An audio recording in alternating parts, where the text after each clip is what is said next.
Vamos a continuar con la ayuda del Señor, con la última parte de esta hora de la predicación del Santo Evangelio de nuestro Señor Jesucristo, cantando en el himno número 27.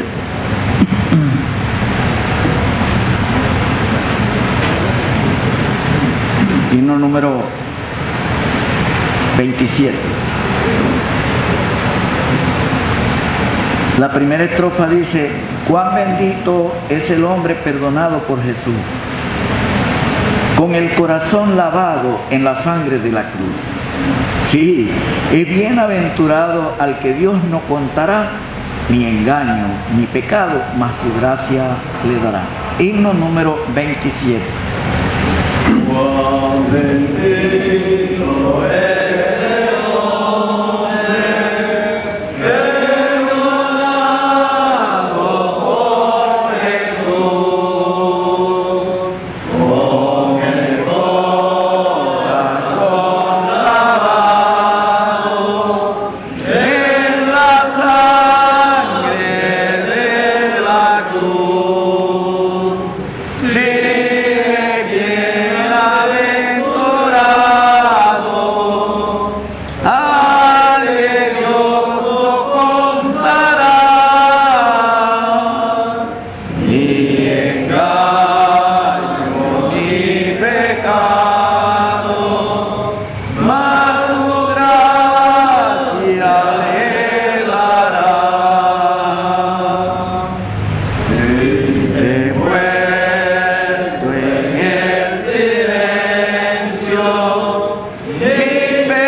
Vamos a leer un salmo que se corresponde con el tema de este himno que acabamos de cantar. Y es el Salmo 32. Salmo número 32.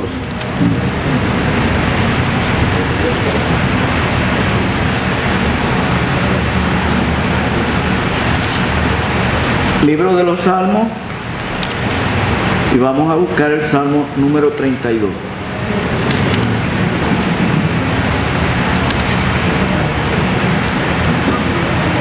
Hay dos títulos aquí en esta versión que yo tengo sobre el Salmo. Una está en letras negritas que dice la dicha del perdón. Pero este título se lo pusieron los traductores de la Biblia. Pero el otro título, el que está más abajito, con letras más claras y más pequeñas, es el título. Ese título viene juntamente con el Salmo originalmente, es inspirado el título también. Y el título dice Salmo de David, y dice Masquil. Quiere decir que este salmo lo escribió el rey David, inspirado por el Espíritu Santo. Y la palabra masquil significa que es un salmo contemplativo, un salmo didáctico, pues de enseñanza para nosotros. Y la principal cosa que enseña este salmo, para empezar, es que el problema más grave que tenemos nosotros los seres humanos no es el problema de la escasez, del desempleo, de la falta de dinero, o de vehículos, o de una casa donde vivir, no. Todos esos son problemas añadidos a nuestra existencia aquí en este mundo. El problema más grave de todos y al que menos nosotros le ponemos cuidado es el problema del pecado. Ese es el gran problema nuestro. Y nosotros no podemos desatender a un asunto tan solemne y tan importante como es este asunto del pecado, porque la ignorancia de este asunto del pecado trae como consecuencia una pérdida eterna. Somos seres eternos. Dios es el que tiene esa autoridad para mostrarnos en su palabra que hay vida después de la vida, pero también que hay muerte después de la muerte. Quedar excluido de la presencia de Dios y de la gloria de su poder por toda la eternidad. Eso es el infierno. Eso es lo que significa el infierno. Y eso es lo más grave y triste que le puede ocurrir a un ser humano, irse de aquí sin salvación. Y la otra cosa que nos enseña el Salmo es que Dios está dispuesto a resolver ese problema del pecado. Y Él está dispuesto a perdonar. Pero tiene que haber arrepentimiento. Pero comenzando en el versículo 1 dice así: bienaventurado aquel cuya transgresión ha sido perdonada y cubierto su pecado. Bienaventurado el hombre a quien Jehová no culpa de iniquidad y en cuyo espíritu no hay engaño. Mientras callé se envejecieron mis huesos en mi gemir todo el día. Porque de día y de noche se agravó sobre mí tu mano. Se volvió mi verdor en sequedades de verano. Mi pecado te declaré y no encubrí mi iniquidad. Dije: confesaré mis transgresiones a Jehová, y tú perdonaste la maldad de mi pecado. Por esto orará a ti todo santo en el tiempo en que pueda ser hallado. Ciertamente en la inundación de muchas aguas no llegarán estas a él. Tú eres mi refugio, me guardarás de la angustia, con cánticos de liberación me rodearás. Te haré entender y te enseñaré el camino en que debes andar. Sobre ti fijaré mis ojos. No seáis como el caballo o como el mulo sin entendimiento, que han de ser sujetados con cabestro y con freno, porque si no, no se acercan a ti.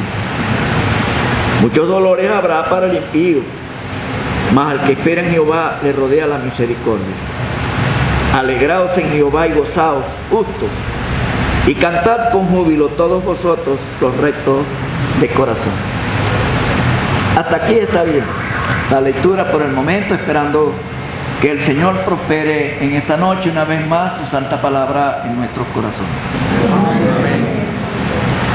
El Salmo comienza con una bienaventuranza y es enfático con esa bienaventuranza porque en el versículo 2 vuelve a repetir.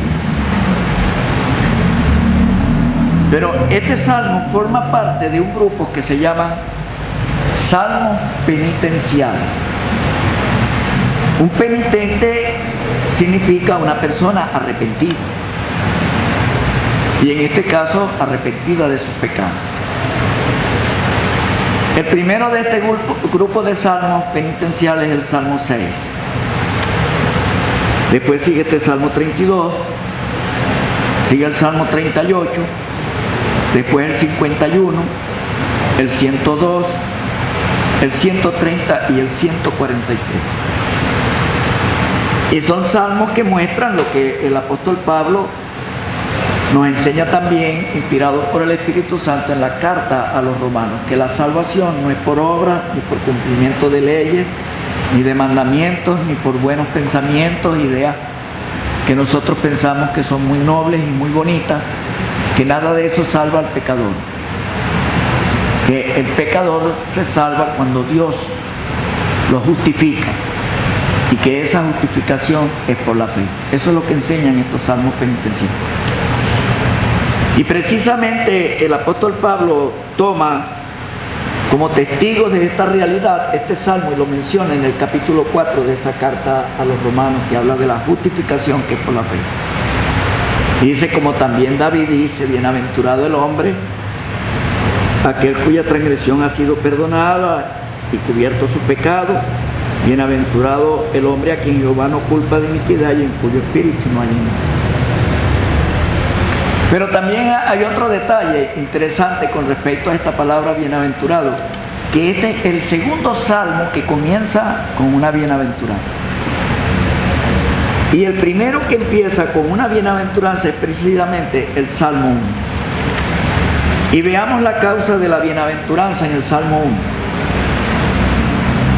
El Salmo 1 empieza diciendo: bienaventurado el varón que no anduvo en consejo de malos, ni estuvo en camino de pecadores, ni en silla de escarnecedores se ha sentado, sino que en la ley de Jehová está su delicia, y en su ley medita de día y de noche. Será como árbol plantado junto a corrientes de agua, que da su fruto en su tiempo y su hoja no cae, y todo lo que hace prosperará. Pero resulta que hay otro grupo de salmos que llevan el título de salmos mesiánicos, porque son una referencia directa al Señor Jesucristo en el libro de los Salmos. Y ese grupo de salmos comienza con el Salmo 2. Y aunque este Salmo 1 no pertenece al grupo de salmos mesiánicos, yo digo, ¿cuál es el hombre al que se le pueden aplicar todas estas cosas tan hermosas que se dice en este salmo, si no es a la preciosa persona del Señor Jesucristo? Es el único de que nosotros podemos decir que fue el varón que no anduvo en consejo de malos, ni estuvo en camino de pecadores, ni en silla de escarnecedores se ha sentado, sino que en la ley de Jehová está su delicia y en su ley medita de día y de noche. Será como árbol plantado junto a corrientes de agua, que da su fruto en su tiempo y su hoja no cae, y todo lo que hace prosperar, porque la vida del Señor fue una vida de prosperidad y de satisfacción para el corazón de Dios el Padre. Es que ni siquiera hubo engaño en su boca, dice la palabra de Dios. Es que no hizo pecado. No había nada en él que lo sedujera, que lo atrajera al pecado, como nos seduce y nos atrae a nosotros. Y lo que queda para aplicarlo a nosotros es la segunda parte de ese salmo. No así los malos, que son como el tamo que arrebata el viento. Por tanto, no se levantarán los malos en el juicio, ni los pecadores en la congregación de los justos. Porque Jehová conoce el camino de los justos, mas la senda de los malos perecerá. Ahí sí me identifico yo, en esa segunda parte. Pero precisamente este Salmo 32 entonces comienza con la bienaventuranza del hombre que arrepentido viene a Dios en busca del perdón de sus pecados, y Dios lo declara justo. Y después que hemos creído en el Señor Jesucristo como nuestro Salvador personal, Dios nos ve a nosotros tan puros y tan perfectos a través de su Hijo, como que si nosotros nunca hubiéramos cometido un pecado, y venimos a ser ahora como ese árbol plantado junto a corrientes de agua, que da su fruto en su tiempo y su hoja no cae. Pero el primer fruto que un ser humano da para Dios es creer en el Señor Jesucristo. Antes de eso no puede dar fruto para Dios. Y esa es la otra cosa que nos muestra este salmo también. Pero resulta que en el hebreo, que es que se escribió este Antiguo Testamento, esta palabra bienaventurado es una palabra que significa feliz. Pero no solamente que es una palabra que significa feliz, sino que es una palabra que es un plural en el hebreo. Pero en el hebreo un plural Puede ser hasta sin fin. Podría decirse, feliz, feliz, feliz, feliz, feliz. Aquel cuya transgresión ha sido perdonada y cubierto su pecado. Feliz, feliz, feliz el hombre a quien Jehová no culpa de iniquidad y en cuyo espíritu no hay engaño. Pero resulta que quien escribe este salmo, el rey David, es uno que ya había pasado por esa experiencia de haber sido perdonado de sus pecados. Entonces por eso él comienza con esa felicidad, porque ya él era perdonado, ya él era salvo. Y por eso él habla de la felicidad de ser perdonado, de tener el perdón de sus pecados. Pero después pasa a contarnos a nosotros cómo era su vida antes de haber pasado por esa preciosa experiencia de haber recibido el perdón de sus pecados. Y en el versículo 3 él dice, mientras callé se envejecieron mis huesos en mi gemir todo el día. Por eso fue que el Señor Jesucristo dijo, venid a mí todos los que estáis trabajados y cargados y yo os haré descansar. Eso no es trabajo físico, eso no es trabajo cotidiano, eso no es cansancio físico. Eso es la forma como el pecado deja al pobre ser humano transido, cansado y nunca encuentra satisfacción en esa vida de pecado. Y nosotros que hemos pasado también por esa preciosa experiencia, no estamos aquí hablando teorías. Es que un día también estuvimos en aquella triste condición. Y una de las cosas que están dentro de mi oración desde el día en que creí en el Señor Jesucristo, y que hoy precisamente estoy cumpliendo 37 años que eso ocurrió, 24 de agosto de 1982, 3 días antes de que mi hermano cumpliera 8 años ya de creyente, antes que yo. Le saqué la cuenta ahí por la fecha que dio. El que es salvo tiene un cómo, un cuándo y dónde el Señor lo salvó. Tiene su experiencia. Y en mis oraciones, Señor, nunca más me dejes volver a estar en aquella triste condición en la que tú me encontraste cuando me salvaste, cuando perdonaste mi pecado. Aquella madrugada del 24 de agosto de 1982 fue como a las 2:30 de la mañana en la ciudad de Los Teques, sobre mi propia cama, transido por el pecado, con apenas 34 años de edad. Cuando estaba en el vigor de mi juventud, cuando podía gozar de ese mundo como quisiera, ganaba dinero, disfrutaba de los placeres de la vida y de todas esas cosas, pero mi alma estaba transida y tenía sed de Dios y necesitada. Y aquella madrugada me desperté con esa angustia en mi corazón y dije, no puedo más, instruido ya por la palabra de Dios, de cuál era mi solución. Doblé mis rodillas sobre mi propia cama y clamé al Señor por el perdón de mis pecados. Y a partir de ese momento la historia de mi vida es otra. Y no cambio estos años que tengo en los caminos del Señor cuando ya estoy en mi vejez por aquellos años juveniles y que quizás pudieran pensar que fueron los más deleitosos de mi vida, cuando los más deleitosos y llenos de satisfacción son hoy, al estar satisfecho de que pude darle parte de mi juventud al Señor. Los días malos del ser humano son los días de la vejez, pero cuando esa vejez lo alcanza a uno habiendo vivido en el pecado toda su vida. Pero cuando uno le ha dado la juventud al Señor, los días de la vejez son días llenos de satisfacción. ¿Y por qué no disfrutar de esa satisfacción desde la juventud? Uno es un pecador perdido hasta el mismo instante en que, como hemos escuchado, abre la puerta de su corazón para dejar entrar a aquel que con anhelo y con deseo de salvar está pidiendo que se le abra la puerta para entrar a tener comunión con la persona, para cenar con él. Él dice, y él conmigo, y poner la mesa de la comunión con él. Qué cosa tan hermosa es tener comunión con Dios. Yo no cambio una noche, un día de comunión con Dios por una noche de discoteca de aquellos tiempos, de placeres mundanales, jamás. Un día medio alegre en una fiesta y al otro día con el corazón vacío y lleno de tristeza. Desde aquella madrugada me levanté con el corazón lleno y el corazón ha estado lleno hasta el día de hoy. Me acuesto con mi corazón lleno y me vuelvo a levantar con el corazón lleno. Mientras callé, se envejecieron mis huesos en mi gemir todo el día, porque de día y de noche se agravó sobre mí tu mano, se volvió mi verdor en sequedades de verano. Esa era su condición, como la describe él aquí, y esa era mi condición también.